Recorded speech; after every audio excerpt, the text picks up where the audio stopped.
আমরা শুরু করি, দেরি করবো না কারণ আপনারা অনেক টায়ার্ড। একদম মূল কথা প্রিসাইজলি যেগুলো আমরা আলাপ করেছি সেই ব্যাপারে আমাদের সংগঠনের পার্টির মুখ্য সংগঠক জনাব সার্জিস আলম এবং সিনিয়র যুগ্ম সদস্য সচিব তাসনিম জারা, তারা দুজন আপনাদেরকে সংক্ষেপে ব্রিফ করবেন।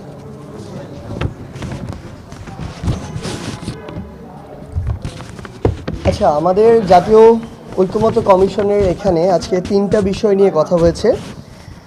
প্রথমটি হচ্ছে যে আর্টিকেল 70 নিয়ে, যেটা দলের বিপক্ষে ভোটদান, আরেকটা স্থায়ী কমিটি সমূহ, আরেকটা হচ্ছে আমাদের নারী আসন সংখ্যার বিষয়টি নিয়ে, সার্বিক বিষয় নিয়ে। তো আমরা আর্টিকেল 70 নিয়ে আমাদের যে অবস্থান সেটি আমরা স্পষ্ট করেছি। আমাদের যে পূর্বের অবস্থানটি ছিল অর্থ বিল এবং আস্থা ভোটের ক্ষেত্রে এই দুইটিকে ব্যতি রেখে আমাদের যে অনুচ্ছেদ 70 যেটি ছিল সেটা বাতিল করার যে বিষয়টি, সে বিষয়ে আমাদের মতামত পূর্বের মতোই রয়েছে। এবং এখানে সংবিধান সংশোধনী, রাষ্ট্রপতি নির্বাচন কিংবা জাতীয় নিরাপত্তা, এই টার্মগুলো বিভিন্ন কয়েকটি দলের কাছে থেকে এসেছে। এই বিষয়ে কোনো সিদ্ধান্ত হয়নি। তো আমরা আমাদের জায়গা থেকে সংবিধান সংশোধনীর কথাটি 1-2টা দল বলেছে, আমরা আমাদের জায়গা থেকে বলেছি যে এটা আমরা নিজেদের ভিতরে কথা বলার বিষয় আছে, যেটা আমরা পরবর্তীতে উপস্থাপন করব। তবে রাষ্ট্রপতি নির্বাচন কিংবা জাতীয় নিরাপত্তা, এই দুইটি ইস্যু এটার মধ্যে যদি আনা হয়, আমরা মনে করি এটা একটা অস্পষ্ট এমন একটা গ্রাউন্ড তৈরি করে যেটার মধ্য দিয়ে আবার সব কিছুকে নিয়ে চলে আসা যায়। যখন জাতীয় নিরাপত্তার ইস্যু আসবে, আমরা মনে করি যে তখন সরকারি দল, বিরোধী দল বা অন্য এরকম কোনো দল নয়, বরং জাতীয় নিরাপত্তা ইস্যুতে এমনিতেই সকল রাজনৈতিক ক্রিয়াশীল যারা দল রয়েছে তারা ঐক্যবদ্ধ অবস্থানে থাকবে।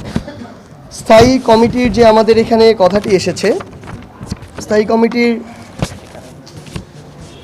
এখানে 4টি কমিটির বিষয়ে ঐক্যমত্য আছে, যেটি হচ্ছে public accounts committee, estimate committee, public undertaking committee আর প্রিভিলেজ কমিটি।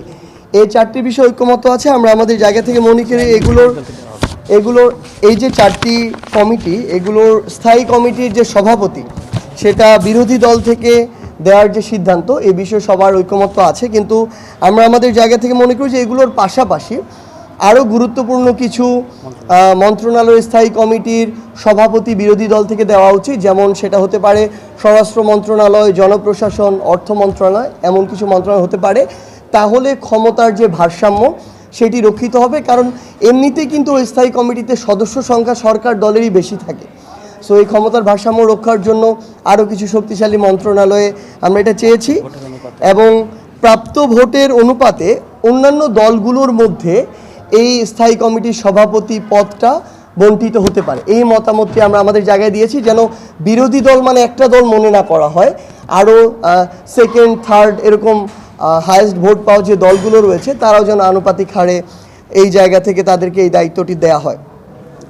আর আমরা নারী বিষয়ক আসন নিয়ে আমরা যে কথাগুলো বলেছি, আমরা আমাদের জাতীয় নাগরিক পার্টি এনসিপির সিনিয়র যুগ্ম সদস্য সচিব ডাক্তার তাসনিম জারা এই বিষয়ে কথা বলবেন। নারী বিষয়ে আমাদের শোনা যাচ্ছে।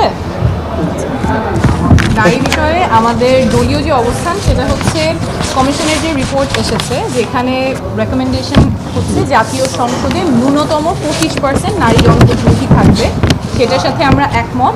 এবং আমরা চাচ্ছি এই যে ন্যূনতম 25% নারী জনপ্রতিনিধি থাকবে, ওনারা নিজস্ব আসন থেকে নির্বাচন করে ওনারা জনপ্রতিনিধি হিসেবে জাতীয় সংসদে থাকবেন। এবং এখানে এই যে ন্যূনতম 25%, সেটা আমাদের বর্তমান যে আসন আছে 300 থেকে 400-তে উন্নীত হবে। এবং এখানে 100 আসনে শুধুমাত্র নারীরা প্রতিদ্বন্দ্বিতা করে মাঠ থেকে নারী নেতৃত্ব উঠে আসবেন। ট্রেডিশনালি যে সিস্টেমটা হয়ে আসছে, যেখানে সংরক্ষিত নারী আসন থাকে, আমরা মনে করছি না সেটা নারী ক্ষমতায়নের জন্য খুব সহায়ক হয়। এটা আমরা বহু বছর ধরেই দেখে আসছি। বরঞ্চ নারীরা যদি নিজেদের আসন থেকে সরাসরি ভোটের মাধ্যমে নির্বাচিত হয়, তখন তাদের তৃণমূল থেকে নেতৃত্ব গড়ে ওঠার একটা সুযোগ থাকে। তারা নির্বাচনের জন্য ক্যাম্পেইন করবেন, মানুষের কাছে ভোট চাবেন, একটা ইশতেহার থাকবে। এবং যখন তারা নির্বাচিত হয়ে আসবেন সেই আসন থেকে, সেই আসনে 5 বছর নিজের আসন, নিজের কনস্টিটিউয়েন্সির জন্য কাজ করার সুযোগ পাবেন। এবং এইভাবে তৃণমূল থেকে নারী নেতৃত্ব গড়ে উঠবে। তো আমাদের পজিশন হচ্ছে যে এই ন্যূনতম 25% জাতীয় সংসদে নারী নেতৃত্ব, নারী জনপ্রতিনিধি থাকবে। এবং সেটা সরাসরি ভোটের মাধ্যমে, নির্বাচনের মাধ্যমে তারা আসবেন, কোনো সিলেকশনের মাধ্যমে বা সংরক্ষিত আসনের মাধ্যমে না। এই গোলটাতে আমরা সব দলকে আহ্বান জানিয়েছি যে এই গোলে যাতে একমত থাকে, পদ্ধতি হতে পারে, পদ্ধতি নিয়ে আলোচনা হতে পারে, বিতর্ক হতে পারে। নির্বাচন কমিশন, ঐক্যমত্য কমিশন থেকে একটা প্রপোজাল এসেছে ঘূর্ণায়মান পদ্ধতি, এটা ছাড়াও আরও বেটার মডেল হতে পারে, সেটা নিয়ে কথা হতে পারে। কিন্তু একটা প্রপোজাল এসেছে নারী প্রার্থী দলদেরকে বলা হবে যে নারী প্রার্থী মনোনয়ন দিতে, কিন্তু যদি শুধুমাত্র নারী প্রার্থী মনোনয়ন দেওয়ার মধ্যেই সীমাবদ্ধ থাকে নিয়মটা, তাহলে সেটা এনশোর করবে না যে আমার 25% জনপ্রতিনিধি নির্বাচিত হয়ে আসবেন জাতীয় সংসদে, এক। আর দুই, আরেকটা প্রবণতা হতে পারে যে যেই আসনগুলোতে দলগুলো জানে হয়তো নির্বাচনটা জিতে আসবে না, সেখানে নারী প্রার্থী দেওয়ার একটা প্রবণতা থাকতে পারে।